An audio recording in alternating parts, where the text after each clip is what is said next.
Assalamualaikum warahmatullahi wabarakatuh. Waalaikumsalam warahmatullahi wabarakatuh. Bismillahirrahmanirrahim. Subhanakallahumma Rabbana la ilma lana illa ma 'allamtana innaka antal alimul hakim. Tub 'alaina innaka antat tawwabur rahim. Wa taqabbal minna innaka antas samiul alim. Wa'allimna min ladunka ilman nafi'an ya dzal jalali wal ikram. Allahumma iftah lana hikmataka wansur alaina rahmataka ya dzal jalali wal ikram. Rabbi shrah li sadri wa yassir li amri wahlul 'uqdatam min lisani yafqahu qawli bi rahmatika ya arhamar rahimin. Bismillahirrahmanirrahim. Alhamdulillahirabbil alamin. Wassalatu wassalamu ala sayyidil mursalin wa ala alihi wa sahbihi ajma'in. Qala al-mu'allif rahimahullahu ta'ala wa nafa'na bihi wa bi ulumihi wa amadana bi asrarihi wa a'ada alaina min barakatihi fid dharaini amin ya rabbal alamin.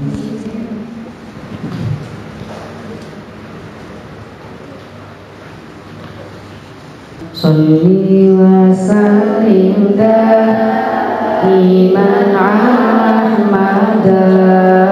Salli wa sallim daiman ala Ahmad wal ali wal ashabi man qad wahada wal ali wal ashabi man qad wahada huwa khalaqahuma min nafsin wahidah huwa khalaqahuma min nafsin wahidah fabatha minhuma rijalan wa nisaa fabatha minhuma rijalan wa nisaa innahu lan na'ish hayatan thayyibah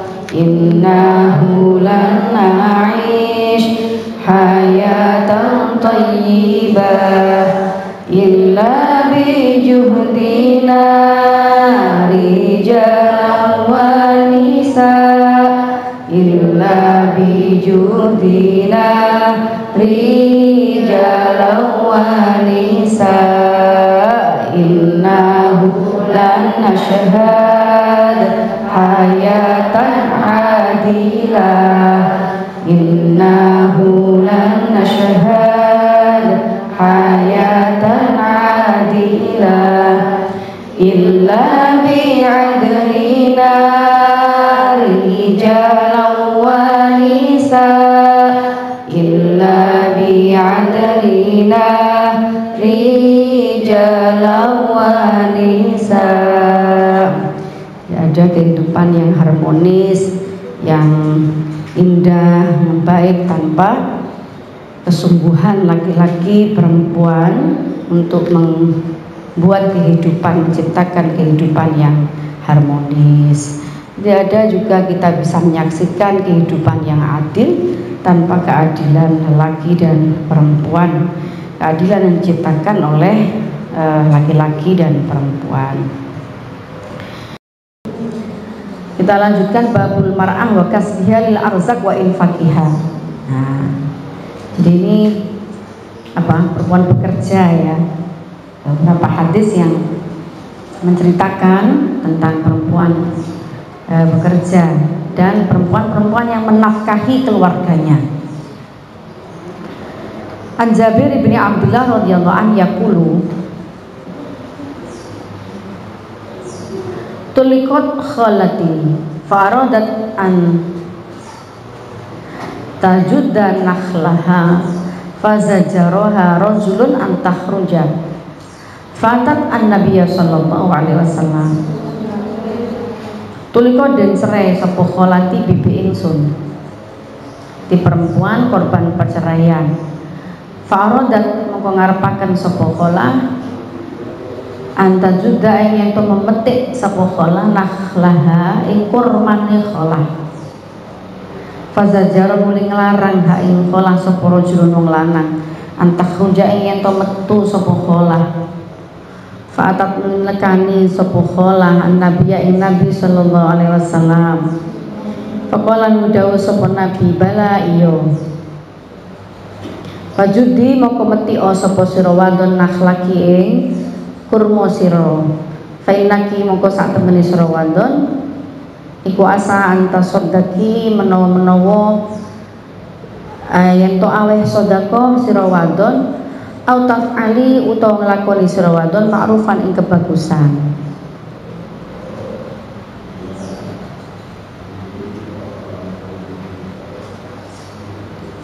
Dia ada perempuan korban perceraian yang diceritakan oleh Jabir ibnu Abdullah, itu kholahnya. Lalu dia tidak ada yang menghidupi dia, tidak ada pula saudara yang membantu penghidupan dia. Kemudian dia bekerja di kebun korma. Perempuan ini bekerja di kebun korma. Lalu dia tetap keluar untuk menghidupi dirinya agar dapat biaya untuk menghidupi dirinya. Terus oleh laki-laki, salah seorang laki-laki di zaman itu dilarang, kamu perempuan iddah kok keluar kamu, tidak boleh.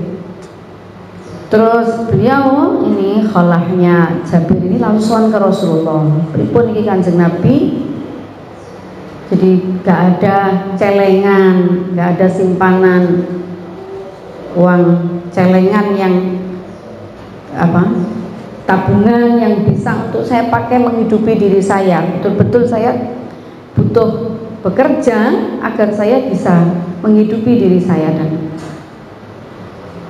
Dan Nabi dawuh bala fajudi nakhlak asa antas soddaki au taf'ali. Ya gak apa-apa, lanjutkan kerjamu. Mudah-mudahan kamu bisa bersedekah dengan pekerjaanmu itu, dengan hasil dari pekerjamu, dan kamu bisa melakukan kebaikan dari hasil pekerjamu itu, dari pekerjamu. Dari dawuhnya Rasul ini berarti ya kalau itu memang kebutuhan mendesak ya silakan, tidak apa-apa, tapi harus ada kebaikan, harus punya niat yang baik. Ya, perempuan iddah ini harus punya niat yang baik. Ini perhatikan lagi, karena sekarang itu banyak perempuan-perempuan yang iddah terus tidak memperhatikan iddahnya, dia tetap saja bekerja keluar rumah. Jadi menerjang aturan iddah yang sudah ditetapkan tanpa ada alasan.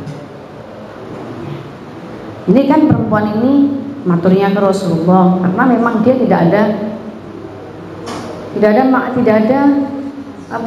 tidak punya biaya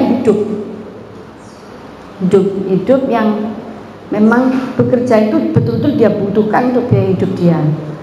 Tapi Rasulullah terdawuhi asa antasoddaki au taf'ali ma'rufah. Kalimat ini ya, taf'ali ma'rufah. Di dalam pekerjamu itu ada sesuatu yang baik yang kamu lakukan.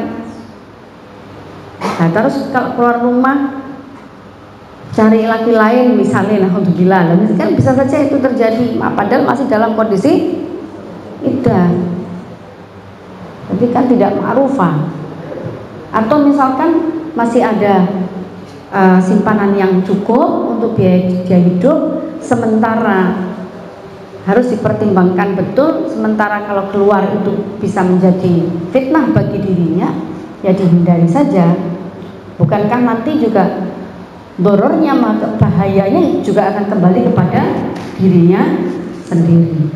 Kalau tidak ada alasan yang mendesak, misalkan hal seperti yang disampaikan oleh Rasulullah, kalau dengan bekerja itu kamu bisa bersedekah dengan baik dan melakukan amal-amal yang ma'ruf, yang baik ya, berarti gak sampai tujuan yang lain untuk kemaksiatan dan lain-lain, maka lakukanlah, tidak apa-apa. Wajada'an nakhl ay koto'a samrohu. Lafat wajada'an nakhl ay koto'a samrohu itu memotong buahnya nakhl. Wa akhdahu lan ngalap nakhl.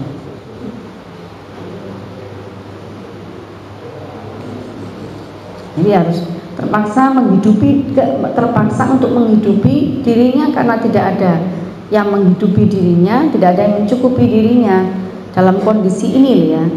Boleh, tapi di Jawa umumnya atau di Madura itu umumnya masih banyak simpatisan, dulur-dulur itu bodoh simpati, kadang masih tidur di rumahnya bergilir, kalau dia punya saudara terus dicukupi. Kalau tidak ada kebutuhan yang sangat mendesak, dia harus keluar sendiri mencari nafkah sendiri karena saudara-saudaranya, lingkungannya masih sangat kondusif ya jangan keluar rumah karena akan menjadi fitnah itu. Dan bahwa iddah itu ada, jelaskan dulu juga di dalam Al-Quran. An Jabir radhiyallahu anhu Nabi sallallahu alaihi wasallam dakhala ala ummi Mubashirin al-Ansariyah fi nakhlin laha faqala laha an-nabiyyu man gharasa hadzal nakhl. Hadis riwayat Jabir radhiyallahu anhu, hadis dintoake sanging Jabir radhiyallahu anhu anan Nabi sallallahu alaihi wasallam kuda kala mlebu sapa Nabi ala ummi Mubashirin marang ummi Mubashir al-Ansariyati ya wadon kang bangsa sahabat Ansor fi nakhlin ing dalem kurma kebun kurma laha keduwene ummi Mubashir. Faqala nuli matur laha maring ngendika laha marang Mubashir sapa Nabi sallallahu alaihi wasallam man gharasa hadan nakhla am muslimun am kafirun. Man utawi sapa ku gharasa nandur sapa man hadan nakhla iki kurma am muslimun ana ta wong muslim am kafirun ta wong kafir. Faqala nuli matur sapa ummu Mubashir bal muslimun balik wong muslim. Faqala dawuh sapa Nabi la yaghrisu muslimun ghorsan wala yazra'u zara'an fayakula minhu insanun wala dabatun wala syai'un illa kanat lahu shadaqatun. Ya la yaghrisu ora kena nandur sapa muslimun wong muslim ghorsan ing tanduran wala yazra'u lan ora ing gogo tanah wala yazra'u ora ing gogo pertanian ya. Wala yazra'ulan ora nanam sapa man zara'an ing gogo fayakula moko mangan minhu saking zarak sapa insanun manungsa wala dabatun ora jokaya wala syai'un ora suci-suci illa kanat angin ana lahu ku keduwene muslim apa sedekahun sedekah rawang hadis sapa muslimun Imam Muslim. Jadi zakate ya, dan kita ada dalam Islam itu ada pembahasan khusus tentang zakat tanaman. Jadi ini ada perempuan di masa Rasulullah bernama Ummu Bashir. Ini pemilik perkebunan kurma. Jadi sudah ada perempuan kaya di masa Rasul, dia pemilik kebun kurma. Rasulullah kagum terhadap kebunnya yang subur, tanamannya yang subur, sampai takut Rasulullah, ini siapa yang ngelola ini? Orang muslim apa orang kafir? Kebun seluas ini siapa? Ternyata miliknya, pengelolanya seorang perempuan bernama Ummu Mubashir. Jadi apa ya istilahnya saiki? Kalau perdagangan namanya saudagar, kalau di pertanian apa jenenge? Di orang yang sukses di bidang pertanian kayak ini ya, petani sukses, petani kurma, saudagar kurma, perempuan dan muslim. Lalu Bashir matur, muslim ya Rasulullah, itu milik saya, milik Pulau Bashir. Nek ini milik orang muslim, dan dikelola dengan baik, ada hasilnya, menghasilkan sesuatu, dan maka harus memberi manfaat kepada manusia yang lain. Salah satunya dengan cara kudu ono zakate. Sekali lagi ini arahnya ke manfaat bagi manusia yang lain, manfaat juga bagi makhluk yang lain, dabah. Jadi makhluk yang lain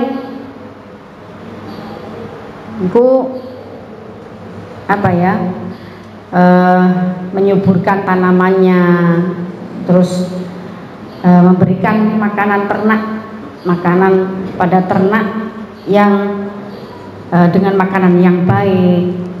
Jadi setiap orang muslim yang itu dia mengelola satu perekonomian tertentu, walaupun di dalam konteks ini adalah perekonomian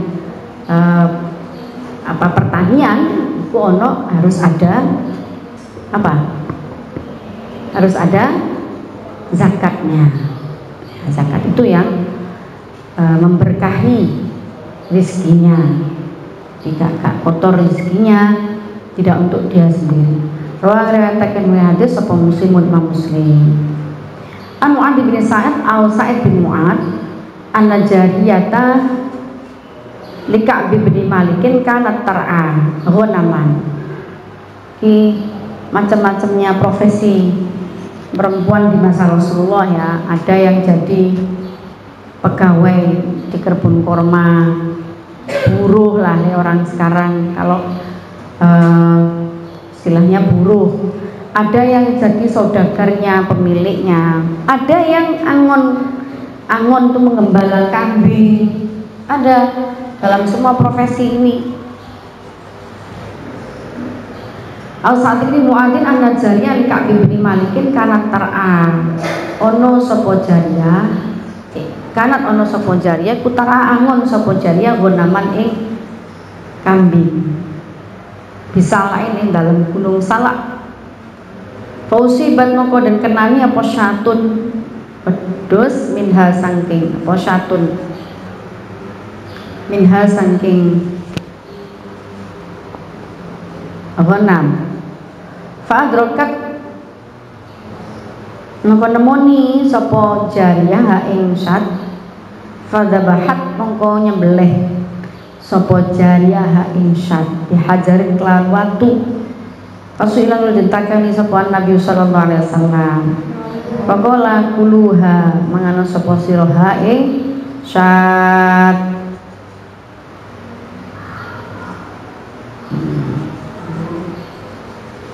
Kalau ngeratake hadis sapa Al-Bukhari an Fatimah binti Qais radhiyallahu anha wa ummu syarikin imra'atun ghaniyatun minal ansar azimatun nafaqati fi sabilillah yang zilu 'alaiha adhifana. Ya, ada lagi perempuan yang bernama Ummu Syarik. Iku imra'atun ghaniyatun, perempuan sangat kaya, minal ansori saking golongan sahabat Ansor, azimun nafaqati kang gede nafakoi, akeh nafkai fisabilillah dalam dalane Allah, yang zilu tumeka tumurun alaiha ing atase Ummu Syarik sapa adhifanu pira-pira tamu. Zaman Nabi, cerita dari Sayyidah Fatimah, ada perempuan namanya Ummu Syarik, kaya raya, dia dari golongan sahabat Ansor, tapi dia luman sekali, azimatun nafaqah. Jadi iki loh bukti ya, siapapun yang akramakum indallahi atqakum.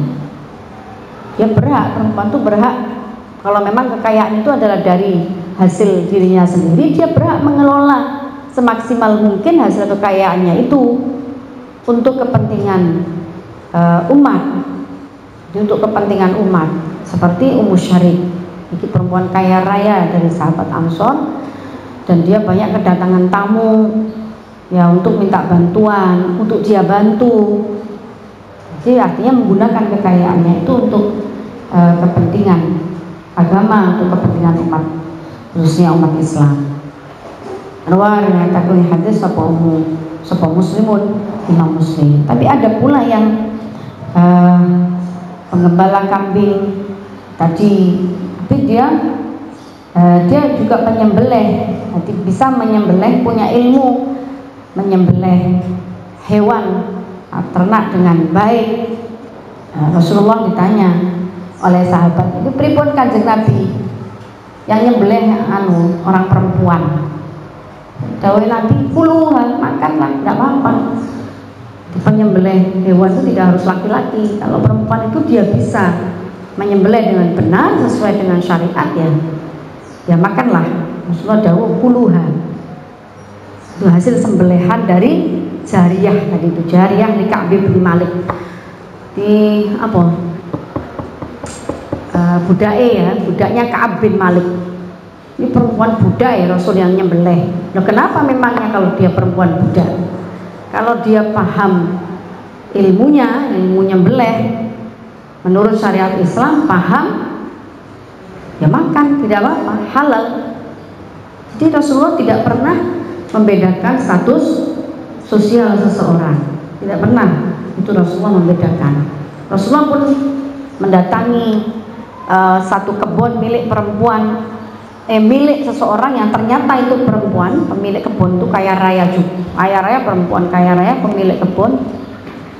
Ya sama Rasulullah juga dinasihati, juga diajari bagaimana cara yang benar mengelola uang. Jadi mengelola perkebunan, pertanian, ya zakatono. Ya, sama Rasulullah akan mengajari hal yang sama, mendidik yang sama, saudagar baik itu laki-laki maupun perempuan tentang zakatnya. An Raithah binti Abdillah murata Abdillah bin Mas'ud radhiyallahu anhu. Saya kira sampai di sini dulu ya. Jadi profesi apapun itu, baik itu dikelola oleh perempuan atau dikelola oleh laki-laki, yang dituntutkan oleh Rasulullah SAW adalah ikuti syariat agama, gunakan syariat agama di dalam mengelola itu semua. Terus zakat-zakat, perhatikan zakat-zakatnya. Tidak ada pembedaan sikap dalam menyikapi perbedaan profesi apapun itu, baik itu dilakukan oleh laki-laki maupun perempuan. Kalau memang sudah bidangnya di situ, ya asal dia bekerja dengan baik, mengikuti syariat agama dengan baik, dan melakukan kewajiban-kewajiban sebagai seorang muslim dengan baik, termasuk yang mengeluarkan zakatnya, itu sama, tidak boleh diperlakukan berbeda. Ya, meskipun di lingkungan kita itu masih banyak sekali perbedaannya, ya. Jadi pekerja kalau di pabrik-pabrik itu kadang masih dibedakan, kerja laki-laki sama perempuan itu beda. Jadi lebih tinggi gajinya pekerja laki-laki. Itu padahal waktu bekerjanya sama. Nanti masa cutinya bukannya di pabrik-pabrik, di kantor-kantor juga. Nanti masa cuti itu sedikit sekali. Ada masa melahirkan misalkan, ya cukup hanya untuk melahirkan. Terus berapa hari ditambah berapa hari, gitu toh. Jadi akhirnya perempuan-perempuan sekarang bekerja di luar rumah masih banyak yang kemudian dia tidak mau menyusui anak-anaknya karena tuntutan pekerjaannya. Ya meskipun ini satu sisi ya gak wajib gitu ya, tapi ya gimana ya, kasih sayang, karena yang punya susu dan produk susu ini perempuan ya. Kalau itu laki-laki punya gitu kan bisa berbagi gantian. Gitu. Lah enggak ya. Nah kalau memang harus seperti itu, ya sudah sunatullah perempuan yang dititipi oleh Allah. Ya kalau harus bekerja, sekarang banyak alat yang memeras susu itu banyak, diperah dulu, terus dimasukkan ke kulkas. Nanti kalau saat mau menghidangkan, dihangatkan, kemudian disusukan ke anaknya. Ya bagaimanapun air susu ibu ya beda lah dengan air susu sapi, ya beda. Susu kambing ya beda. Kamu mau disamakan dengan sapi? Ya nggak mau, beda lah. Selama bisa itu diproduksi, air susunya bisa diproduksi, ya sebisa mungkin kita berikan itu sebagai anugerah terindah untuk anak-anak kita, ya. Yang diberikan anugerah itu diberikan Allah Subhanahu wa Ta'ala kepada kita makhluk perempuan, yang tidak diberikan kepada makhluk yang lain gitu. Jadi ini diberikan juga kepada anak-anak kita. Syukur-syukur bisa menyusu langsung dari kita, tidak lewat dot gitu misalkan. Karena itu ada apa ya, kedekatan emosional dengan anak, sentuhan ibu, kemudian makanya anak-anak yang disusui ibunya itu umumnya ya mungkin perlu ada penelitian lebih lanjut. Yang saya belum baca penelitian. Ini saya sendiri punya anak gitu, 5 anak nggak tanggung-tanggung, dan semua saya susui insya Allah haulaini kamilain, alhamdulillah. Padahal saya juga bekerja. Adik bahasa orang sekarang, saya bekerja. Saya sejak dari belum punya anak itu sudah ngajar, saya ngajar di luar rumah. Selain mengelola pesantren, pondok, saya sudah ngajar di madrasah-madrasah di lingkungan tambak beras. Itu ya tetap saya berusaha menyusui sendiri haulaini kamilaini itu. Usaha, karena ya beda. Ya kalau pengalaman saya sih beda yang disusui dengan ASI dengan dot itu beda. Ketahanan tubuhnya itu masih jauh lebih kuat anak-anak yang disusui dengan ASI. Jadi gak gampang loro, gak gampang sakit. Jangan, sebenarnya tidak karena alasan pekerjaan ya. Nah, kecuali memang misalkan single parent, perempuan itu perempuan yang hidup sendiri, tidak ada yang membiayai hidupnya dan anaknya. Nah, kalau seperti ini ya mau tidak mau dia harus bekerja. Ya, betul nopo-nopo, bekerja tidak dilarang kan dalam Islam. Katanya ada banyak hadis yang sudah kita kaji atau kita ngaji tadi itu. Betul nopo-nopo, tapi ya jangan abaikan hak-hak orang di sekitar kita. Rasulullah kan menasihati begitu, ma'ruf ya. Jadi ada hak-hak orang-orang di sekitar kita. Misalnya ada hak anak-anak kita yang mesti kita tunaikan misalkan. Ya atas nama kasih sayang lah. Jangan semua itu dianggap membebani. Apapun kalau semua dianggap membebani ya jadi beban. Tapi kalau itu dianggap hal yang memberikan manfaat pada orang lain, kepada makhluk Allah, itu ma'ruf, sesuatu yang baik, itu semangat kita, seneng menjalaninya itu dengan seneng. Ya bukankah setiap orang ingin punya amal yang baik, ingin menambah-nambah amal solehnya, nah termasuk menyusui kan amal soleh, masih agak kewajiban, bukan wajib beliau. Tapi amal soleh, kan enak kan, bukan taklif, orang koyo sesuatu yang membebani kita. Kita mau melakukan itu ya amal soleh semua itu. Bukankah itu menguntungkan kita kalau kita mau menjalani dengan bahagia, dengan seneng. Adik lucu, nyusunnya ngutil-ngutil anaknya, ngiduna anaknya, lucu. Jadi ada kebahagiaan tersendiri bagi ibu kalau dia bahagia dekat dengan anak-anaknya, menyusui anak-anaknya, demikian pula anak-anaknya. Nah, jangan itu jadi beban ya, sehingga kamu akan terus protes terhadap kehidupanmu, lingkunganmu. Kamu tidak bahagia karena kamu melakukan itu semua dengan terpaksa. Andai itu semua kita bayangkan sebagai satu ladang ibadah yang luar biasa, yang itu tidak bisa dilakukan oleh orang lain, termasuk oleh suami kita. Saya tadi katakan tidak ada air susu sumbernya dari suami, itu kan tidak ada. Nah, ini berarti kan satu-satunya sumber itu dari kita yang dititipi Allah Subhanahu Wa Taala. Itu menjadi indah semuanya, indah, membahagiakan, bernilai ibadah lagi, bernilai pahala lagi, karena kan sangat baik. Nah, kalau kemudian dilihat sisi yang lain, ya ruwet, akhirnya ruwet. Apapun itu kalau dipandang dari sisi negatifnya, ya ruwet.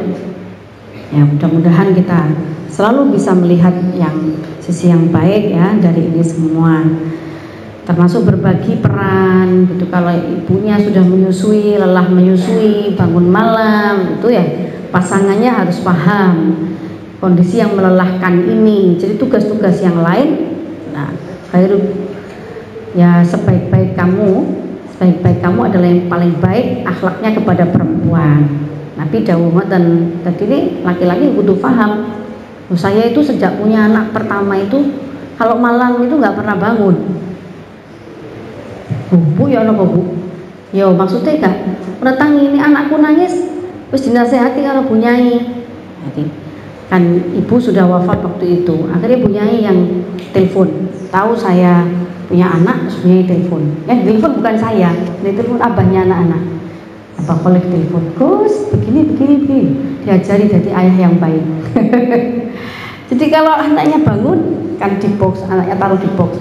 Kalau taruh tidur sama saya takut kepenyet saya, taruh di box. Nanti kalau ngeri itu abahnya yang bangun ngambil ditaruh di saya untuk disusui. Nanti selesai diambil lagi sama abahnya ditaruh. Enak is. Karek buka berangkas itu tutup meneh turu maneh. Dan saling membantu gitu ya. Pokoknya ini pedomannya. Sebaik-baik kamu laki-laki adalah orang yang berlaku paling baik pada istrinya. Nah, ya wajar kalau kamu harus selektif ya. Walaupun gak keselektifan gitu, tapi selektif, pilih orang yang baik, memperlakukan diri kita sebagai perempuan, memahami keadaan kita dengan baik. Nah, itulah laki-laki terpilih. Dawuhnya Rasulullah SAW. Al-Fatihah.